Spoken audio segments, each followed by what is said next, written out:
Welcome back to Yerushalmi Kilayim. Now, the last one we're up to Lemon Zayin and Harav. Now, the last thing I just want to briefly say over the last bit of the Mishnah we're speaking about. So, what is Masechet Kerem? Like it's an area between the vineyard and the fence that surrounds it. And Beis Hillel said, if you don't have 12 amas between the vines and the fence, don't bring anything else there. If you had 12 amas there, then you can work a bit around the 4 amas close to the vineyard and sow something else in the remaining area. And Rabbi Yehuda said the area between the vineyard and the fence is not the Masechet HaKerem, which has a 12 amma distance, but that's called Geder HaKerem. You only need a 4 amas distance from the vineyard. We don't forbid the whole area between the vineyard and the fence. You only need 4 amas for the vineyard. And what is Masechet HaKerem, where it's this 12 amas? It's when you've got an area between 2 vineyards. That's when he required a large 12 amma gap round it, sort of thing. You understand? So that's what we spoke about. So Rabbi Yehuda, so we're back to Rabbi Yehuda explaining Rabbi Yehuda now. So he said, the gap between the vineyard and the fence, that's just a wall around the vineyard. There's no extra chumras that you've got to have a bigger space at the outside of the vineyard before you get to the fence. So what is Masechet HaKerem, where you need to have a 12 amma gap according to Beis Hillel to allow you to sow other seeds? It's an area which is vacant between 2 vineyards. Now, according to the view of Rabbi Yehuda, the Masechet HaKerem is a gap between 2 vineyards. We should give it the same din, like a space within a vineyard, within the midst of a vineyard, but Yoser, and therefore it will be forbidden. It will be forbidden to start sowing any other seeds if it's within a gap of 16 amas. Excuse me. Open the window a bit, please. So even within a gap of 16 amas, it should be a problem. So Rav Yehuda said, Hadad Tema. The words of Rabbi Yehuda in our mission was said, now that's where the vines are not correlated in rows with the neighbouring vines of the neighbouring orchard, right? The vineyards. They're not in the straight line, the vines of this orchard with the next vineyard. Maybe ones are going from east to west. The next vineyard, they're going from north to south. So then, the gap between the vineyards, you can see there's a gap between 2 vineyards. It's not karachas inside a vineyard. And Yehuda holds that karachas, that area, has to be 12 amas to allow sowing of other seeds. If the vineyards were correlated, that they were in the same direction, then Rabbi Yehuda would agree that the area of a karachas which asks for other seeds, as long as the width of this area is b'sheish with 16 amas. So basically, if the vineyards are all parallel and these vines are parallel to these vines, then you need a much bigger space. Yeah, then you need a bigger space between them, which is like the din of karachas hakerem. Okay, right. Now the Gemara comes back to the Tanakh in our Mishnah that they said Masechet HaKerem is the gap between the vineyard and the wall surrounding it. Now, when we say the area of Masechet HaKerem, is it even if there's a wall just on one side, or maybe it's only considered a Masechet so maybe it has to be a wall on all 4 sides, and that wall surrounding a vineyard from 4 sides is considered that area to be din of Masechet HaKerem. Maybe he has to surround it from all 4 sides. Min Mada Tanina, from that which learns in our Mishnah, that Rabbi Yehuda said, what is Masechet HaKerem? Now Rabbi Yehuda says, Ben Shnei Kromim, between 2 vineyards. Now the Machal of Rabbi Yehuda is where there's 2 vineyards on one direction. Hada Amra, so that tells me that also according to the Tanakh, when they spoke about Masechet HaKerem, it's even Afilim Baruch Achas, even if there's a wall surrounding the vineyard on one side. Okay, now we've said that Masechet HaKerem applies even, let's say you have a wall on one side of the vineyard. So the Gemara says now, for this Machal to be on one side, maybe Anshe Mukab Geder Kala Sarach, does the wall have to surround it all that direction? Or maybe even part of that direction? So Nishmehina Min Hada, we learn from the following, the Amr of Zira, Rav Yasam Shem Ramasta, he said 2 dinim in the laws of Kerem. Now there's a difference between a big vineyard and a small vineyard. Okay? We're going to see later on what is called a big vineyard, what's called a sort of small vineyard. Depends on the number of vines, right? So let's see. Rav Zira, Rav Yasser, B'Shem, Rav Masna. Let's see, what's the difference? First thing he says, Ein Zanov lekerem gadol. There's no tail for a big vineyard. What does that mean? Imagine you have a big vineyard. And you have one vine right at the end sticking out. So you've got, let's say, 3 by 3, and then on one side there's 4. So there's one sticking out a bit. Yeah. The fourth one. The middle of the vineyard, yeah. So it's Ein Zanov lekerem gadol. So if one of the vines comes out as like a tail for a big vineyard, that's not considered part of the vineyard. That's considered a single vine outside the vineyard. You only need to distance 6 tefachim from it. As opposed to a kerem katan, if you have a small vineyard, if you have one vine sticking out, that's considered part of a vineyard. So in other words, and you need to distance 4 amas. So that's the first thing he said. So imagine a small vineyard, let's say you have vine, and a 5th one. So you have 2 by 2 and a 5th one further out. So we say that 5th one is part of the vineyard. The small vineyard, yeah. The small vineyard, that's a tail. And now, how far does the vineyard go? You have to square off the vineyard. Right. So you can't plant anything in the extra, the corner where there's nothing there. Yeah. That's also squared off as part of this vineyard. You understand? So the tail has extended the small vineyard. However, when you have a big vineyard, and there's one outside, we say, okay, that's on its own. You don't need, that's not part of this vineyard. This vineyard is big enough as it is. Yeah. You understand? So that one is an outlier which has got its own din. Yeah. So that's the first thing he said, that there's no tail for a big vineyard, only for a small one. Another din they said, mochel the kerem katan. There's no din of this mochel, which of course is this gap around the vineyard where you're not allowed to sow other things between the vineyard and the fence. We don't find that with a small vineyard, only with a big vineyard. Right? So if a small vineyard is surrounded by a fence, you don't have to distance from the vine, just 4 amas. Not 12 amas. You don't have to go 12 amas all the way around. You don't have to do that. Now we explain it. So Ein Zanov lekerem gadol. First of all, we said there's no tail for a big vineyard. Look, you don't need that extra outline one to be part of the vineyard. Without that vine, there's enough vines to call it a vineyard. Whereas, with a small vineyard, then the tail is part of the vineyard, because you need that to make the number of vines. That was the first din. And the next din, lo mochel lekerem katan. There's no din of a forbidding area outside the vineyard, between the vineyard and the fence, for a small vineyard.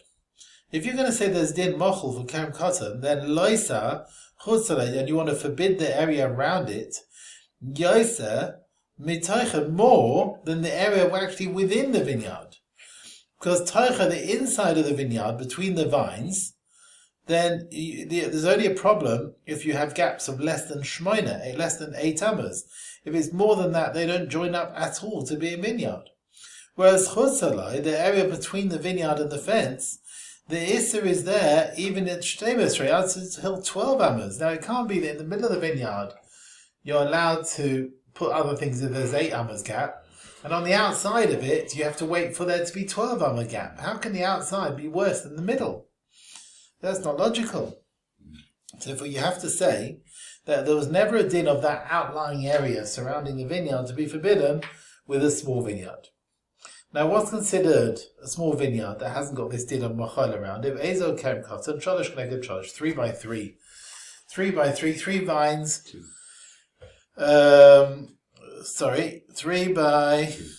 2. Yeah, 3 vines with a second row of 3 vines, yes. So there's 2 rows of 3 vines each. Yeah, that is a small kerem. Shalosh keneged shalosh, 3 by 3. Keneged shalosh, so 3 by 3 by 3. So if there's 9, then that's considered a big vineyard. V'yesh lo mochel, and it has the din of forbidding the outside. So we learned from this din of Zira, the din that we had this sofeg. Now we said, what happens if you put a fence just on one side of the vines? Rab Zira, Hadar Amra, this din of Rav Masna tells me that 3 rows of vines is a big vineyard, which creates a mochel status. This tells me they've also pasin keneged shalish. If you put rows like pillars on the side of keneged shalish, on one of the sides of the 3 rows of gevanim, even though you didn't do it on the other rows, yesh lo mochel, it has a din of this outlying area, and therefore they are considered a part of a Karen Gadol, there's din of mochel, and you can't put other seeds there. Rabbi Yehuda asked, now let's say what happens if in the beginning you had the vineyard surrounded by a fence, and there was a din of mochel where you couldn't plant other things between the vineyard and the fence. And then, also geder lifnim begeder, you made a new fence inside the existing fence. What's the din of the area between the 2 fences? Are we going to say, look, the whole area is now asur because of mochel hakerem, that area between the vineyard and the fence, and the issa doesn't disappear? Well, maybe we can say that for now the new fence is now the mochel. That's now your border, right? The new fence is your border, and therefore the area surrounding it would be permitted. So Rabbi Yehuda answered his question. Ba'amai said, if you've got at least 3 tvachim between the fences, you're allowed to put seeds there in that area between the fences. It's now considered a gvul, a mochel. If you don't have 3 tvachim, then the inner one is just a continuation of the outer one, because it's lavud, right? And therefore, you can't bring other seeds. So if there's more than 3 tvachim between one fence and the next, then the area between the fences is completely permitted. If you had in an area between the vineyard and the fence, an area of width 12 amas, then the chumrah of mochel is taken away from all the area on that side. Even though the other areas of mochel is, let's say, less than 12. But if you've got one area which is more than 12 amas away, yeah? So in one of the areas between the vineyard and the wall, you have an area 12 amas wide. This is here wide. Yeah, so basically you've got your vineyard, you've got a fence going at an angle, and it's getting closer, and on one side the fence is more than 12 amas away. So if you've got that, if in one area it's more than 12 amas away, he says, that's it. The whole dinner is batel. The special din of mochel hakerem, that the area within the fence is forbidden, is all batel. It doesn't exist. Providing the area of 12 amas, which Lakish mentioned, is shtem esrei al shtem esrei. It's going to be 12 amas by 12 amas wide. So it's going to be at least 12 by 12. And in that situation, the whole area of mochel hakerem gets nullified. Rabbanah said, Afilu, even if it's 12 on one side, and then it gets narrow, it gets narrower and narrower, and therefore you don't have 12 by 12, it's still batel from the whole area, there's no din mochel hakerem in such a case. Okay? Halacha base. Mechitza sakanim. Now imagine you have a wall made up of reeds, like upright vertical reeds or trees, whatever it is. Reeds, upright pillars of some kind. If you don't have 3 tvachim between them, remember the kid goat that comes round every year in Sukkot? So if you don't have 3 tvachim gap for the kid goat to get in, it's got a din like a mechitza is considered a solid wall. If you have a wall which has a breach, until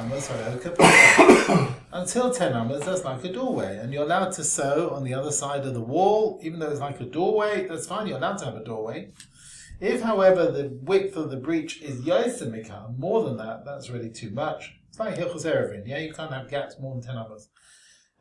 Then it's considered a gap in the wall. So the din is keneged apirsa also. So next to the breach, it's forbidden to sow other things. You have to distance from it, so the distance of 4 amas. Now, another din. Nifratsu by process harber, if you've got a wall with many holes, if that which is standing is merubah lapaz, is majority more than that which is the breaches, then mutter, you're allowed to sow even against the breaches, right? Providing you don't have a 10 amma gap, right? But if the majority of your wall is standing and you've got small holes, you can still sew everywhere on the other side of the wall. If, however, your gaps are more than your wall, then then at least facing the breach. So whenever there's breaches, you can't sew. When there's a bit of wall, you can sew on the other bit of the wall. But when there's no wall, you can't sew next to these holes. Okay, now we said in the Mishnah that if that which is standing is more than the hole, then you can sew even against the breaches. So the Gemara says, Asa pasin keneged habenayin, if you put pillars for a wall, only between the gaps between the vines, but not corresponding to the vines themselves. So you've got vines and you put a bit of a wall between the vine, but not corresponding to the vine. And you have in that which is standing above tvachim, in each part of the wall you have at least 4 tvachim in each bit. And that which is standing is more than the whole, then keneged made mutter, corresponding to that which is standing you're allowed to sew on the other side, but keneged hapirza also, that which is facing the breach is forbidden to sew. Basically, these things are only facing the gaps between the vines. They're not corresponding to the vines. The whole issur comes from the vine. So they don't have significance of a mechitza, only to allow you to sew on the other side of these pillars, right? But not to remove the periods of the gaps which are nearby. And when we said, if the majority is standing against the breach, you can sew even next to the breach, that's where at least some of the wall is actually corresponding to the vines. But in this case, they're not corresponding to the vines. Also, pasin keneged agafanim.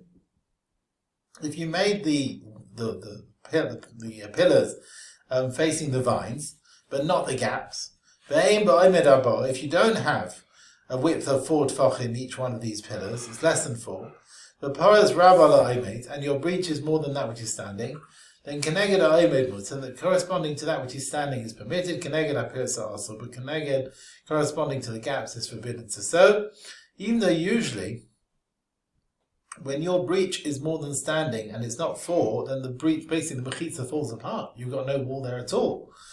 But that's where at least some of the pillars are against gaps.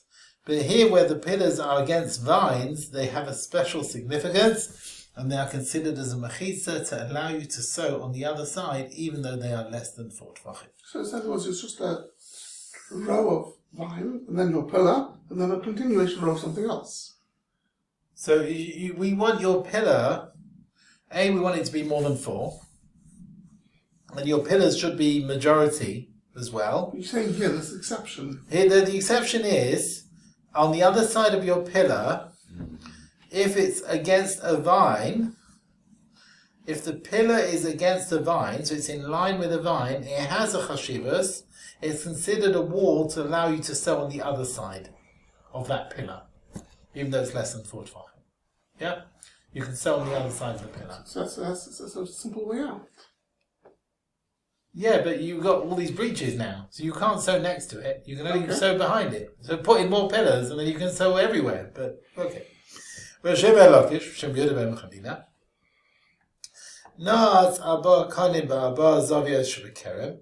If you planted in the ground 4 reeds, let's say, in the 4 corners of the vineyard, and you tied a string from the top, so you made like a suras ha-pesach, matzil, that saves the area between the vineyard from having Yitzchok kerem mishum peah, because each side of the vineyard is like a suras ha-pesach. Suras ha-pesach in Yerushalmi, the wording is called peah.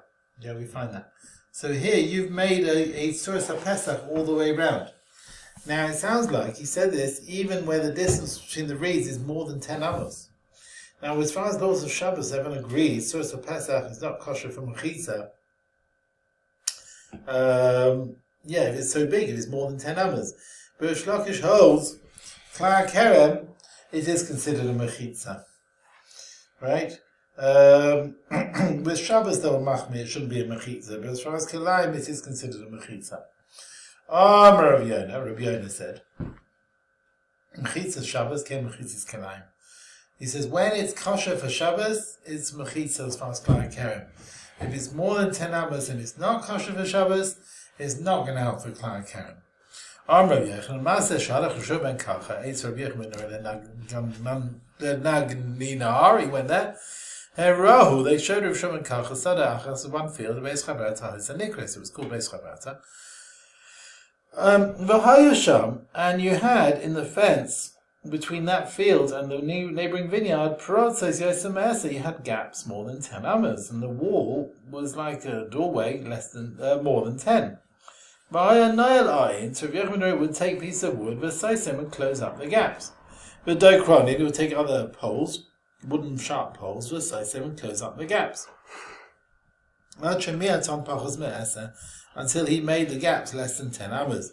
And Zurin Ben Nuri said in that Amma, he says, Kazu, just like this, Mechitza, Kain, Mechitza Shabbos. So it's Hektra for Mechitza Shabbos. So the fact that he had to make the holes less than 10 amas, even though it had a Tzuras Pesach, you see he held, like Rav Yoina, that the Tzuras Pesach, if it's wider than 10 amas, is possible for Kilayim as well. Now, the Machlokes between Rish Lakish and Rav Yoina was said about Kilayim. As far as Shabbos, Arbazir, Moed of Shem, Lakish agrees in Shabbos, She'ein, it should be She'ein, Apea, Matzeres. Tzuras Pesach does not help with the Issa Shabbos if it's wider, Yosem Esem, more than 10 amas. Or Rav Chagai, Mas Nisa, or Makin. And Mishnah says this. It doesn't help. Now he talks about a camp who was staying in an area and they want to surround their camp with mechitza so they should carry on Shabbos. And the Mishnah says, what advice can they do? Makifin, they can surround their camp with 3 ropes. Zeh l'malam mizeh, zeh l'malam mizeh. So they make a makeshift wall, as it were, with 3 ropes. And the gaps between the rope is slightly less than 3 tvachim, and it's considered closed in as lavud. And that way they have mechitza of 10 tefachim, which allows them to carry in that area that they've surrounded. Now, if you're going to tell me Sha'apea Matzeles that Tzuras Pesach helps even Yosem Esem more than 10 amas, then why do you need 3 ropes? Just make a Tzuras Pesach. Make one big rope all the way going round on top of a pole. And Tzuras Pesach, the fact that Mishnah required 2 other ropes, because Tzuras Pesach doesn't help in that situation. It must be the reason is because the pierces are more than 10. So you see, Tzuras Pesach doesn't help if it's wider than 10. Now the Gemara brings a suffix in Rish Lakish about the raya of Rav Chagai based on this. Rav Yoina Amar Rav Yeshua, he asked, Hadar Peh, Tzuras Pesach, Ma Tamid, what do you say about it? What Tzuras Pesach are we talking here? Where is the Tzuras? Now Tzuras Pesach, usually the thread is on the top of the stick going around. It has to be on the top, not on the side. Now, Melamala, if the thread is on the top, or is it on the side? Because in Melamala, if you're going to tell me, we're talking about a case where the thread is on top of the sticks, and still he said it's possible as far as Shabbos is concerned, right, when it's more than 10 amas, then definitely it's going to be possible if the thread is on the side. When the thread is on top, that is what Tzuras Pesach is, right? It's more like a doorway when it's on the side, but not when it's on top, not when it's on the side. With a door, you have a lintel on top. So when the thread is on the top, that's Tzuras Pesach, right? But if it's going to be on the side, then it's no good. It shouldn't help. In Tema Min Atzad, if you're going to tell me the thread is on the side, then it comes out it's possible. This type of Tzuras Pesach might be problematic. But maybe if it's right at the top, maybe it won't be possible as far as Shabbos, even if it's the width of Tzuras Pesach is more than 10 amas. So in other words, if you're telling me when it's Tzuras Pesach proper on the top, and that's a problem, fair enough. But if you tell me it's a problem on the side, well that might be, but maybe if it's on top it would be okay. In Tema, now, we brought Rav Chagai brought a rise to Rav Zira, and Rish Lakish agrees that if it's wider than 10 amas, it's possible as far as Shabbos is concerned. We brought Mishnah and Erevin. With the Mishnah of we required you 3 strings to go around. It wasn't enough just to have 1 string going around. So you see, if it's wider than 10 amas, it's possible. Now, it could be, it's not right. In 10 Melamad, if you're going to tell me, we're talking about Tzuras Pesach where the thing is on top, Le'amar of Chagai Klub, then the proof of Chagai of Mishnah Erevin is not a proof. The Mishnah we find, it passes Tzuras Pesach, which has the string on top, right, but only if it's on the side. Maybe it's a problem when it's on the side. Rish Lakish is talking about a case where the source of Pesach is on top. There's no riot that Mishnah that as source of Pesach that is forbidden. Yeah, it could be only when it's on the side it's forbidden, not when it's on top. So he says, well, whether you want to go according to Rish Lakish, where it's tied on top, or you think it's tied on the side, Rav Chagai's proof is still valid. He says, if you're going to tell me that when it is wider than 10, and that is kosher as far as Shabbos when it's on top, hooray, then the Mishnah could have given them advice and say, you know what, you want to circle your area, put one string on top. The Mishnah didn't say that. Why did the Mishnah come up with 3 strings going around? Why not say put one string on top? And if you're going to tell me Manat Sav, if it's wider than 10 from the side is kosher, then the Mishnah could have told them just make Sfas and Pesach with the string going from the side. But the fact is the Mishnah didn't advise that. It didn't say put one on top, it didn't say put one on the side, it said put 3 strings on the side. You see, the Sfas and Pesach wider than 10 amas is no good. Even if the Sfas and Pesach is on top, if it's more than 10 amas, no good. Now the Gemara accepts this, but then pushes away the proof of Rav Chagai from another reason. Rabbanan de Kesim Shem Rav Yirmiyah, it could be, when he tied the Sfas and Pesach from above, is kosher even more than 10. Even as far as Shabbos is concerned. And the fact that the Mishnah never suggested it, why not? Tifta, we can explain the Mishnah to my case, Ba'asuyim kamin doikron.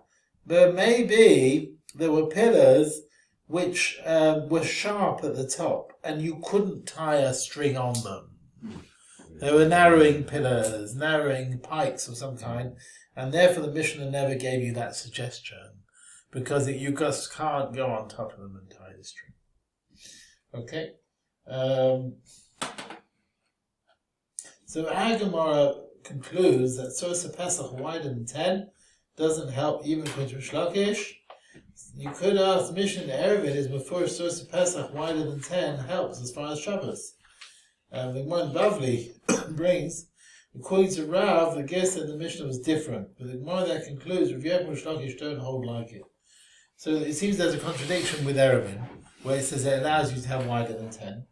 Some learn, the Mishnah is talking about a case where you're living in, like a courtyard, and there you have many doors, and wide doors, therefore Tzorah Pesach helps, even if it's wider than 10. Whereas here we're talking about a place not used for living in. So therefore it can't be 10 amas, okay. It can be. So its width of 10 amas doesn't help, okay. As far as halacha is concerned, it says as far as Kilayim, depends on the suffix of Rav. According to the first sad, that is on top of the sticks. According to Rabbi Yochanan, the Pasal Source of Pesach, even if it's on top, but whereas on the side, then if that's the case, then maybe when it's on the side is a problem. But maybe when it's above, maybe it's okay. That's what Mamaskal in the Gemara in Bavli over there. Okay. Let's carry on. Another kula of Rish Lakish about the Tzuras of Pesach was Zira Ravudma Dechifa B'Shem Rav Shimon Lakish Legoiva for the height of the Tzuras of Pesach Afila Me'ama, even until 100 amas above the ground is kosher. So the Tzuras of Pesach is kosher even above 100 amas. Our reviews and Hadar Datama, that which you say that there's no limit to the height of the Tzuras of Pesach, that is leaning Kilayim. I'm leaning Shabbos. As far as Shabbos is concerned, it shouldn't be better than a kaira, which is allowing a mavel. You have your wood going across at the end of your courtyard, which is going to be within 20 amas. Our Rabbi, see, Kilayim, he Shabbos. The Kilayim and Shabbos are the same. Just Kilayim, Tzuras Pesach is kosher above 20. So also on Shabbos as well, it's also kosher. What's the difference between them? Why should the peah be kosher as far as Shabbos, even if it's above 20, when the kaira is possible? So he says, peah,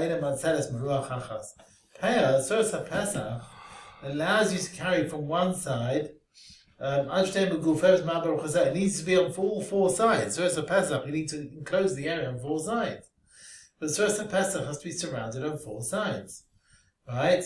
You have the Tzuras Pesach above, you have the land below, and therefore it's noticeable, even if it's higher than 20 amas.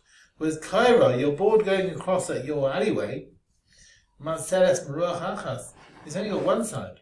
That's because it's already closed all the way around. Well, he says here, it's only from above. He means you don't have anything underneath. What does he say? With Tzuras Pesach, it's made surrounding on four sides, 2 amudim from the sides, the Tzuras Pesach and the land underneath. He doesn't necessarily mean all the way round. He means your Tzuras Pesach, you have your string across, you have your beams going down, and you have the ground, so that's your 4. We're not talking about the sides around the side. Whereas a Korah is from one side, it's just above there. That's where it is. Here there's just normal walls, there's a gap. Oh, there's a little wood going across. That's what he says. Let's see what he says here. That's where Chaim Kanievsky. Some say the difference is a Korah is on one direction. It's not kosher to be a mechitza. It's just a hecker. It's a noticeable thing. So it needs to be high, not more than 20 amas. It should be noticeable. Tzuras Pesach, which has got 4 sides, can be a mechitza.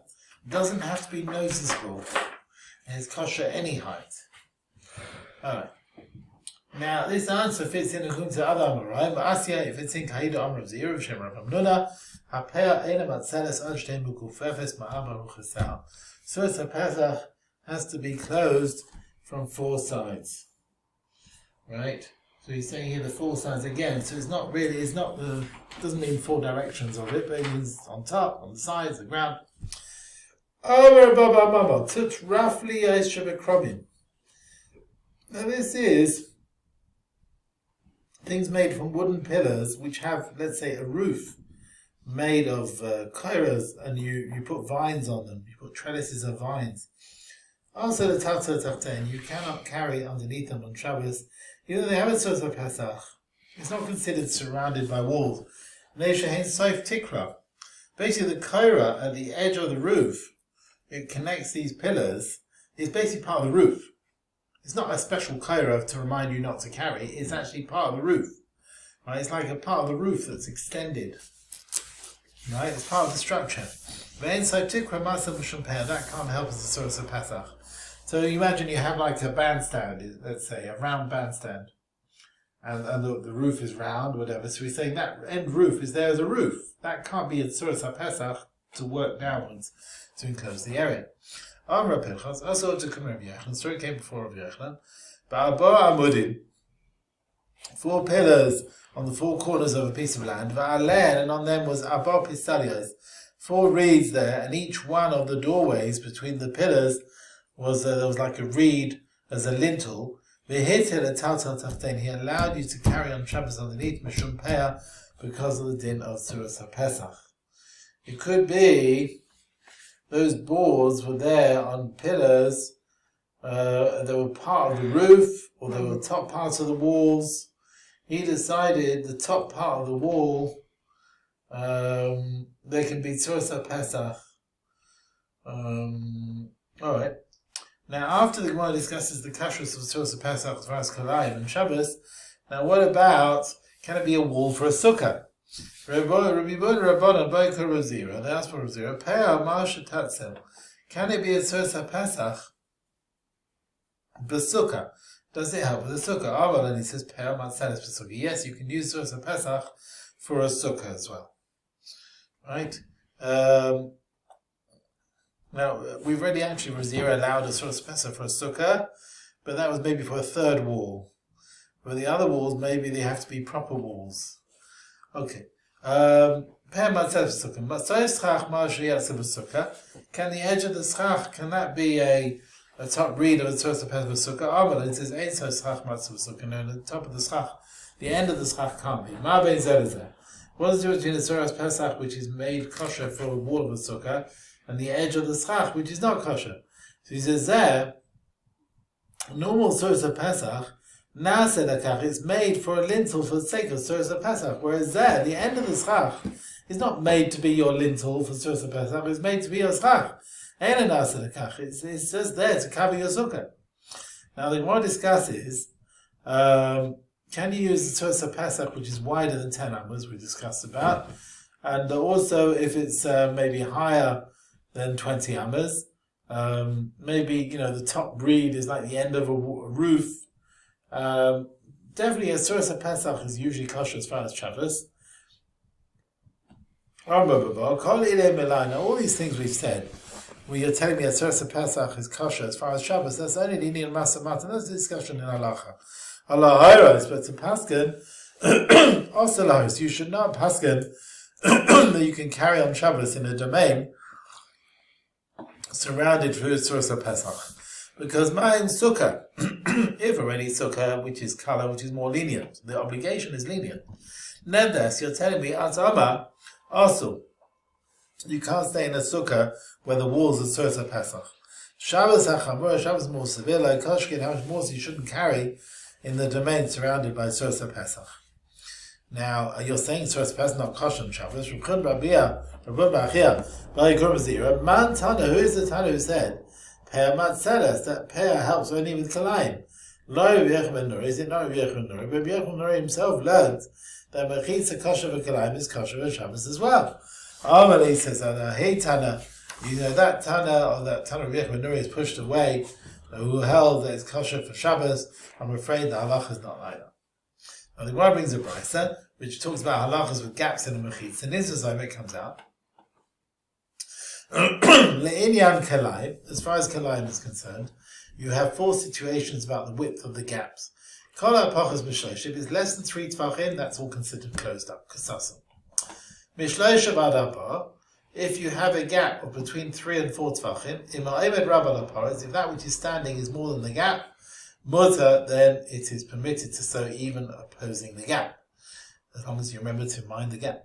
V'im ha'paretz rab al ha'omed, so you can sow anywhere. If the breaches are more than that which is standing, also you cannot sow even corresponding to the sticks, to the pillars, because if they're less than 4 tvachim, it's not mechitza at all. If the width of the breach and the pillar is ma'abah ad eser, between 4 tvachim and 10 amas, if the majority is standing, mutter, you can sow even against the breach. If the breaches are more than that which is standing, corresponding to that which is standing, you can sow on the other side, mutter, because they're at least 4 tvachim wide.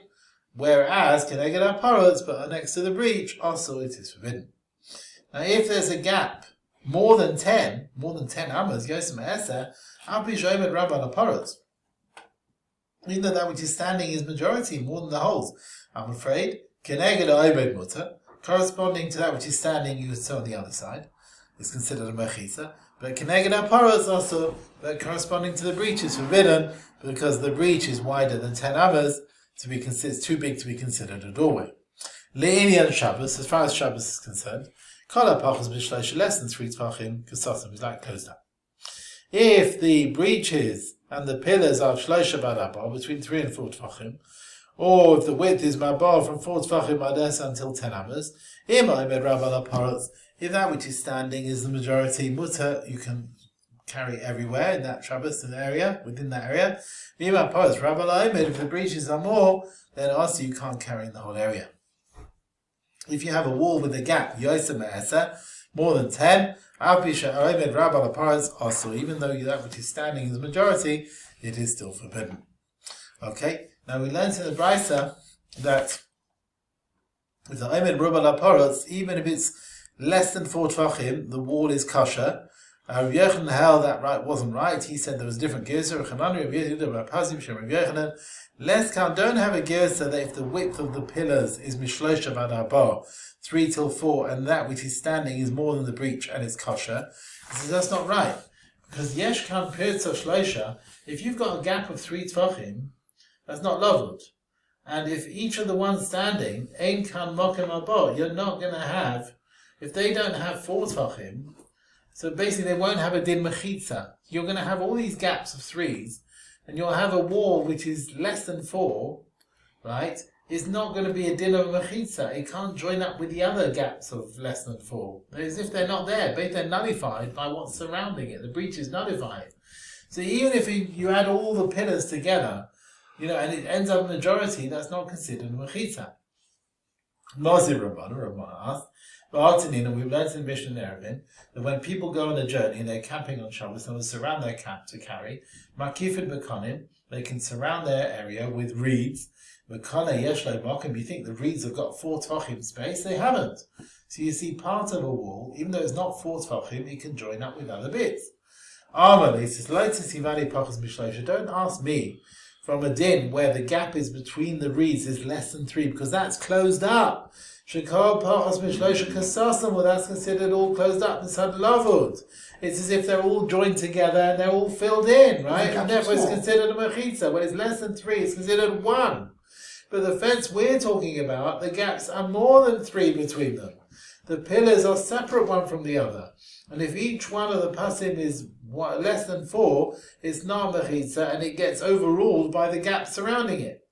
Now the Gemara brings another opinion who argues with Rabbi Yochanan, and holds even pasim which are less than 4 can still act as a mechitza. Whenever, even if the pasim are less than 4, even so, Mekivin Sha'imet Rabba, the parts he holds, if the majority is standing, it's considered a mechitza. And you are allowed to sow against the wall and to carry on Shabbos within that area which is surrounded, and based on another brisa girsa which he had. Okay, to be continued, Rabbi Simon.